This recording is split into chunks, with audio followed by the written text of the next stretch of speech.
Welcome, everyone, to the broadcast of the future of vascular health.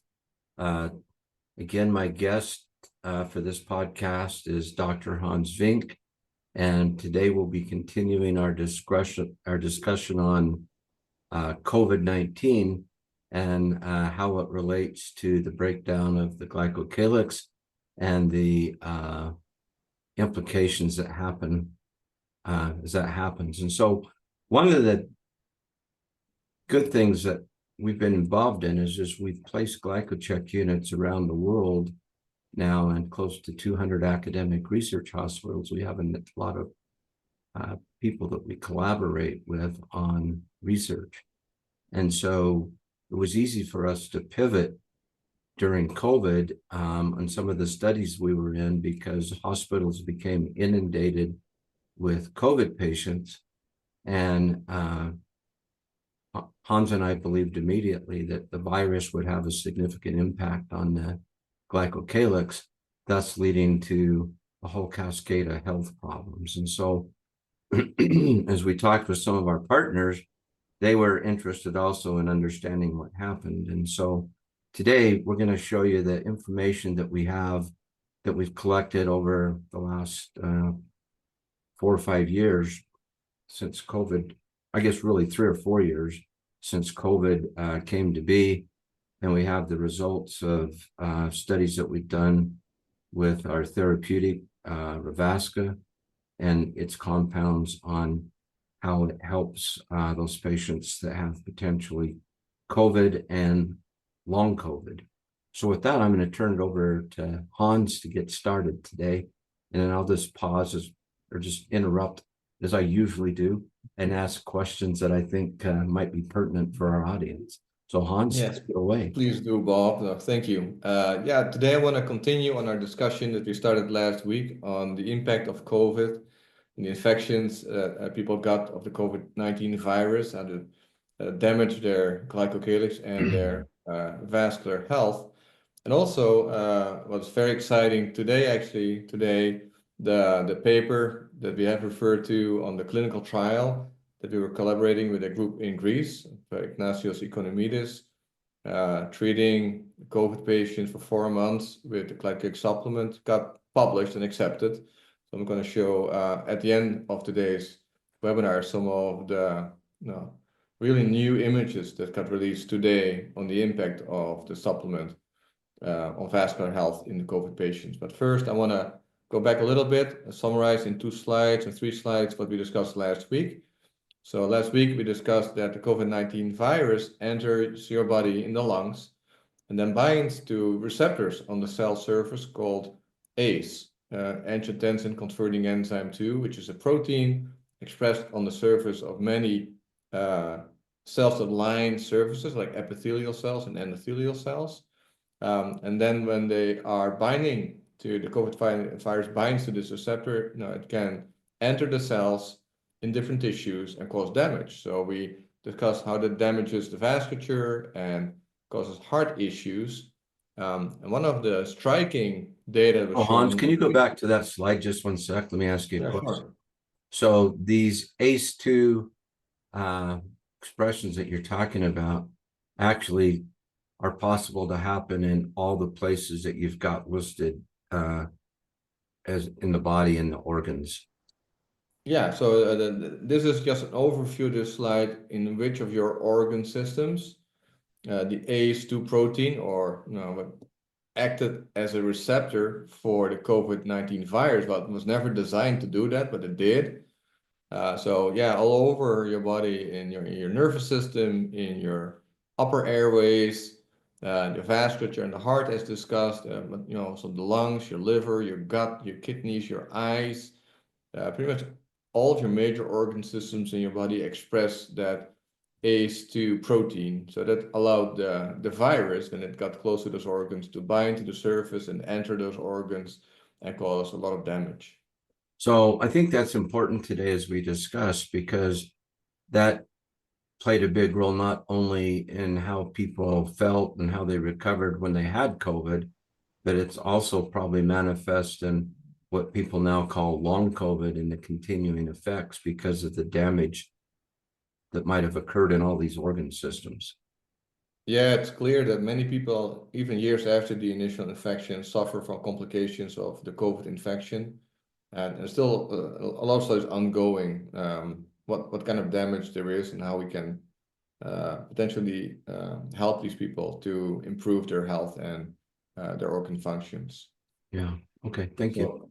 So yeah, one of the important slides we showed last week is this slide showing the impact of the COVID-19 infection on your risk for a heart attack or a stroke or cardiovascular related death, what you call major adverse cardiovascular events.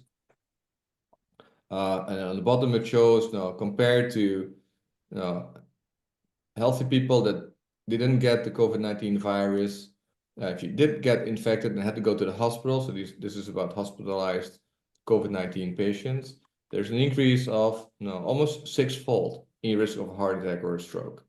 And also people that were already at high risk with cardiovascular disease, like atherosclerosis, even for these people, just getting the COVID-19 virus, going to the hospital led to a further twofold increase to their already high risk for a heart attack and a stroke. So a serious impact on your cardiovascular system. Now, the way that from a glycocalyx perspective, how that virus could cause all that damage in the different organ systems is nicely illustrated in this cartoon from a recent paper. So on the left is a healthy system. So this on top would be the long alveolus, so the little pockets in the lung where gas is exchanged from the lung towards the vascular system. So you have an immune cell, the lung surface, and here's the vasculature nearby that circulates through the lungs and picks up stuff that comes out of the lung. And this is their representation of a healthy vessel. So here's your endothelium. You have your glycocalyx as expressed by these heparan sulfate syndecan 1 core proteins. And then there's these little things also attached, labeled for hyaluronic acid, hyaluronan. And then also, like in other cell systems, on the endothelium, it expresses that ACE2 protein.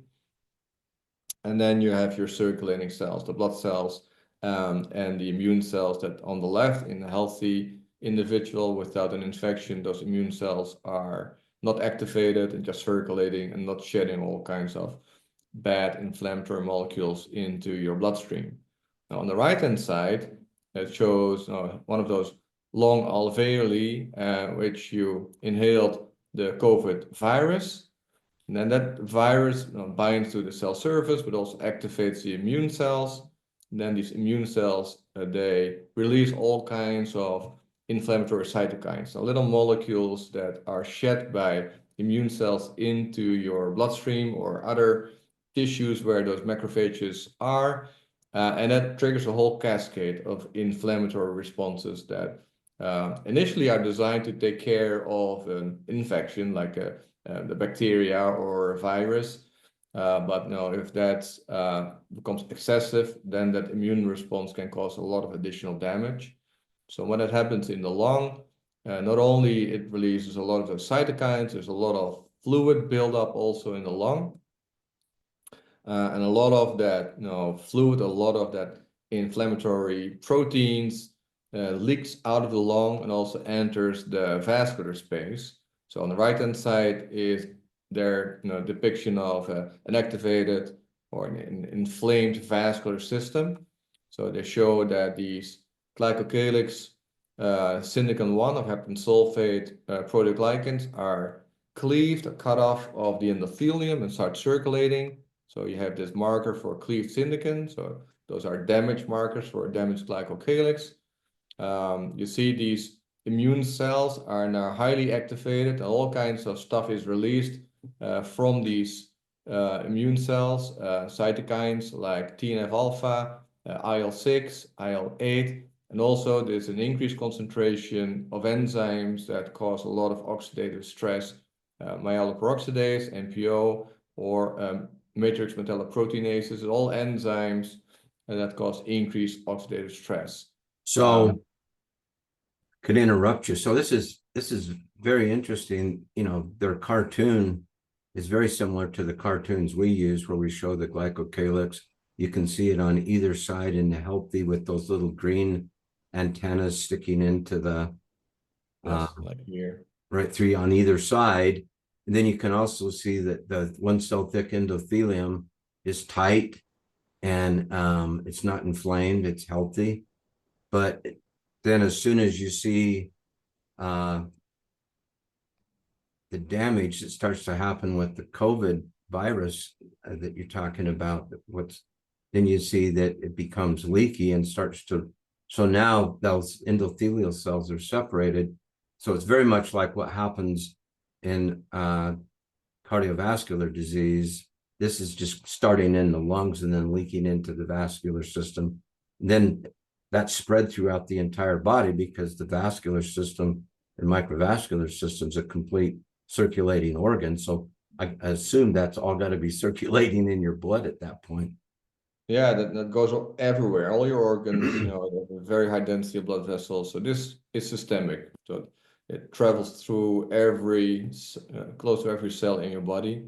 And they also show that in response to that activated immune system, there's an increased level of circulating enzymes like hyaluronidase and heparinase, which are, we know, enzymes that break down your glycocalyx. So not only they come from the immune cells, also the activated endothelial cells will also produce higher levels of these enzymes.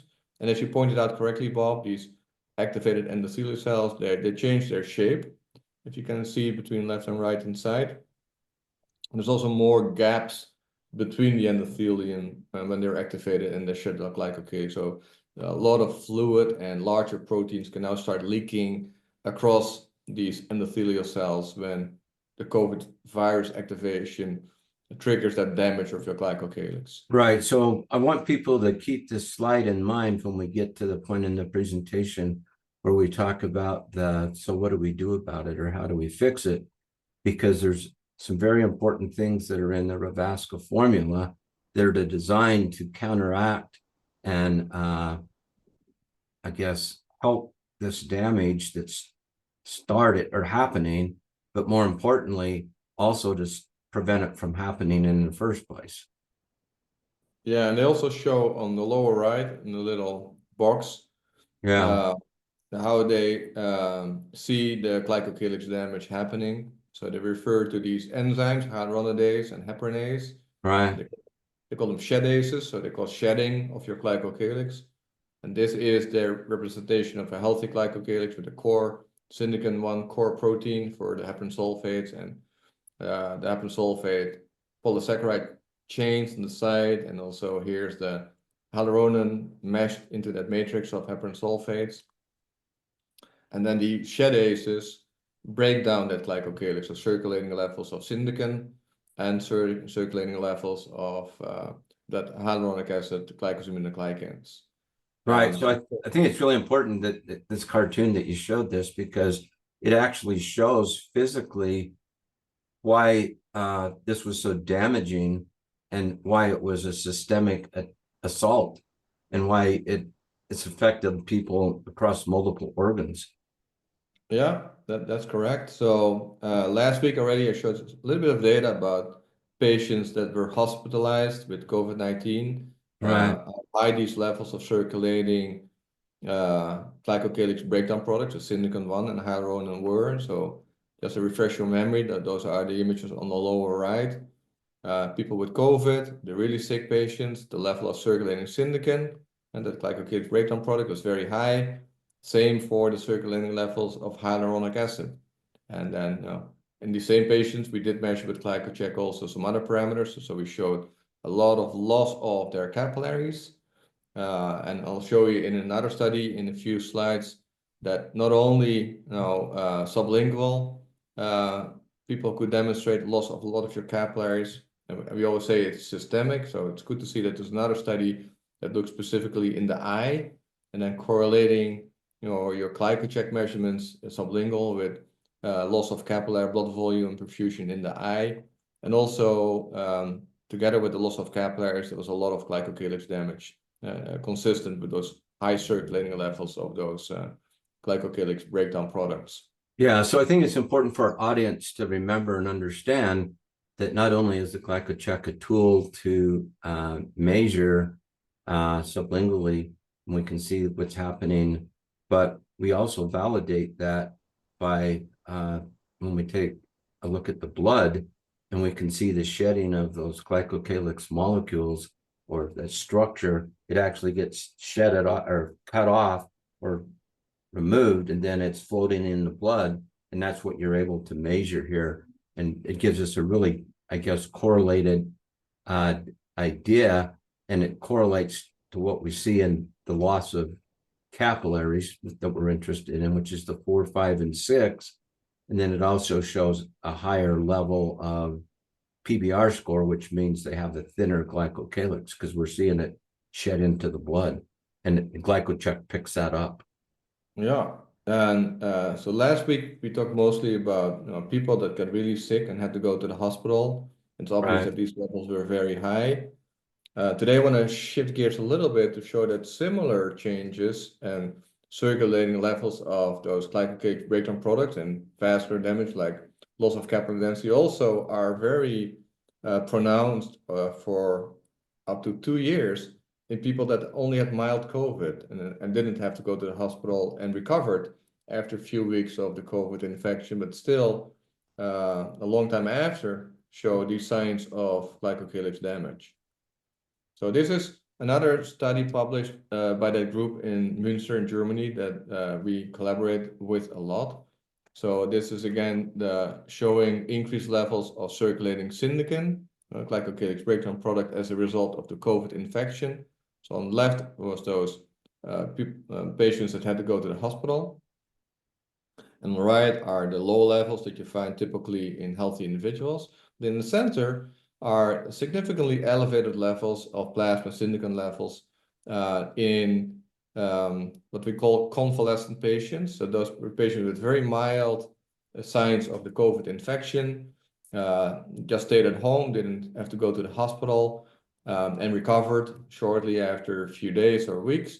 And these measurements were done like 3 months after they had the initial infection. So also these very mild patients, so significantly elevated levels of circulating syndicants, so that significant levels of glycocalyx damage, even though the symptoms of the infection were relatively mild.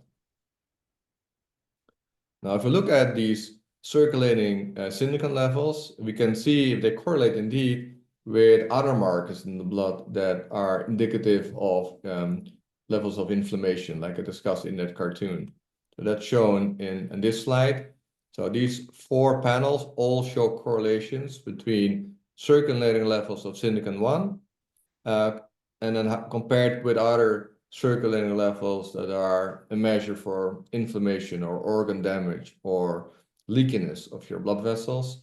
So on the top left, it shows a correlation of the syndican 1 with lactate dehydrogenase or LDH, which is a marker of organ damage or tissue damage. So it shows that the people with the highest level of circulating syndican were also the people with higher level of organ damage.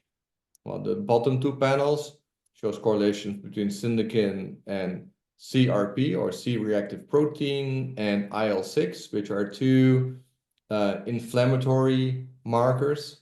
So IL-6 is one of those cytokines that are released by the immune system. And C-reactive protein is a measure that you take from a blood sample to see how bad your level of infection is or inflammation.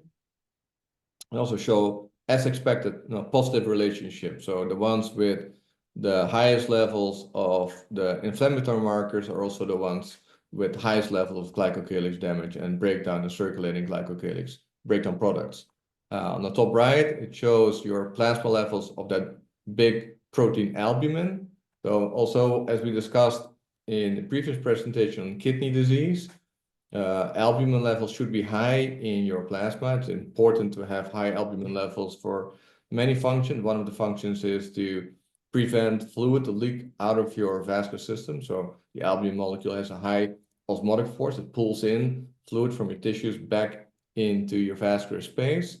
And as soon as you start leaking albumin through the kidney capillaries into the urine, It's a very important marker for an increased risk in cardiovascular disease because it shows breakdown of your glycocalyx effectively, and also it's confirmed in that study. So the ones with very low levels of albumin in the plasma, so high leakage of albumin through the glycocalyx, also the ones with very high levels of circulating syndican.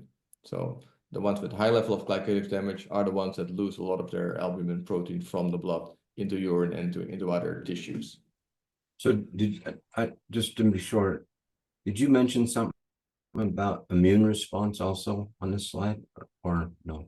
Well, the immune response is shown on the bottom. So That's what I thought was the bottom, the bottom slide, two right? slides, those markers, C-reactive protein and IL-6 are markers for the immune response, so inflammation. So it shows indeed that people with the highest immune responses are also the ones with the highest levels of glycocalyx breakdown products in the blood samples. Right. And the reason I wanted to bring that up is in the ReVasca formula, which is our third formula, we were very deliberate in putting an ingredient in that was proven and helps counteract or improve the immune response. So that was an important addition in light of the knowledge that we've gained over this period of time. Correct. So next I want to move on to some new studies that were done last year.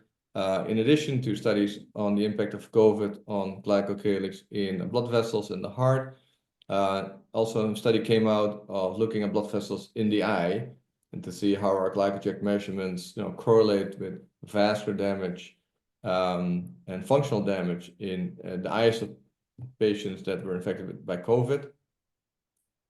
So these are typically the kind of pictures that the ophthalmologist takes when they do an eye exam.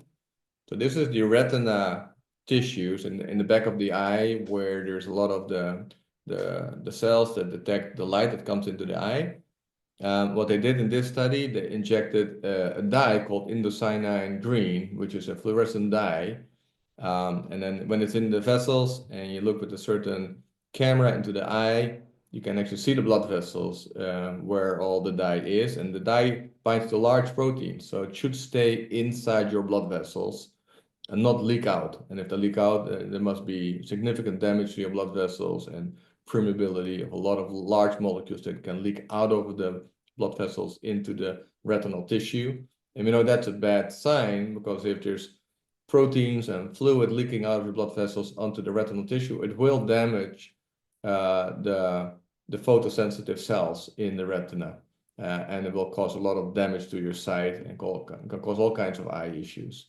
So I hope you can see, Bob, what this image shows with the yellow arrow. So these are little white spots outside the blood vessels. So those bright lines are the blood vessels filled with indocyanine green dye. And the dye should not leak out of the vessels. And you see these bright spots, those are indicative of very leaky sites in the blood vessels, causing a lot of leakage of fluids and proteins into the retinal space. Same also on the right-hand side, another white spot here. And in the middle, it shows with the red arrow, not only is this white space, but also within the white space, a lot of black dots. And then black dots are indicative of a lot of new tiny capillaries. They're called capillary tumors that grow on the surface of the retinal tissue when there's a lot of leakiness. So that's a response of the vascular system, and there's a lot of damage, a lot of leakage of fluid. It starts building too many new capillaries, and those new capillaries can completely overwhelm that surface that should be occupied by photosensitive cells. And if all these little capillaries start growing there because of the leakiness and the damage, that can cause blindness, for instance, because it completely covers the surface of the eye. So that's what they measured in that study. The next slide I just wanted to add, because it was interesting to see that they actually took a screenshot of the Glycocalyx system, put it in their paper. So these are our well-known patient results pages of the Glycocalyx system. And they show in these COVID patients, it's hard to see in detail, but these are the microvascular health scores that they measure. And they were pretty low, like in the 2-ish range, lower than you typically want to be. You want to be like in the 4, 5, 6 range. So they found low scores in their COVID patients, not surprising. And on the bottom, they show some typical images of another imaging technique they use to look at the thickness of the wall of the blood vessels in the retinal tissue. And they have another marker for cardiovascular risk, which is the so-called wall to lumen ratio. So they measure the thickness of the wall, the dark lines, and they compare that to the dimension of the blood lumen, the area in the vessel where the blood flows. So that ratio, the higher that ratio, the higher the risk of cardiovascular disease. And then they compare the glycocalyx parameters with these other measures for eye function or the health of the vasculature in the eye. So they summarize. So you go back there. Well, never mind. Here Sure. it shows 2 years post-infection. So again, this illustrates, and I guess you'll talk about it in the next slide, but even this is 2 years after the people had to, Yeah, so these COVID. are all people with mild symptoms. So they didn't go to the hospital. And this is even 2 years after, I guess 23 months to be precise, after the initial infection. And they're still looking at the eye, but also systemically with the glycocalyx system, they still have clear signs of vascular damage and complications because of that. It's interesting because if you look at the 4, 5, and 6 micron capillary density over here on the chart, they're all in the red line. And yes, we see this regularly in people that we measure, which is an indication that they've had COVID and that the COVID damaged their microcirculation. And so, invariably when you ask people, they said, yes, I've had it once or twice or 3 times. Well, that's also the conclusion of this study last year. So one thing they mentioned that people that were infected by COVID-19 virus, a lot of them have eye issues. So their eyes are hurting, dry eyes, and there's something that they call keratitis, which is an inflammation of the cornea. So the outer tissue on the outside of your eye that gets infected, and it causes, it's painful and causes dry eyes. So they found that that showed up quite frequently in people that were infected by COVID.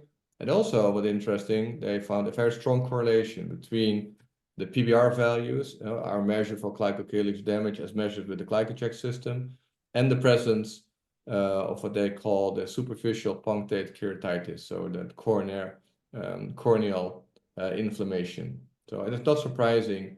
Well, they're all linked. So that inflammation causes a lot of damage of your glycocalyx, and that also causes further damage of your cornea. Thanks for listening to The Future of Vascular Health. Healthy vessels, healthy future.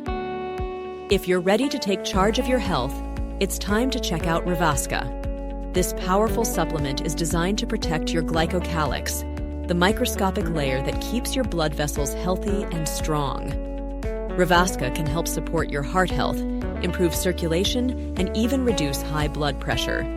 It's also great for boosting brain function, keeping your kidneys healthy, and preventing vascular complications before they start. Think of it as a way to keep your body running smoothly so you can live longer, feel sharper, and stay active. Don't wait. Take the first step toward better health today. Visit Glycocalyx.com to learn more about ReVasca and how it can help you protect your future.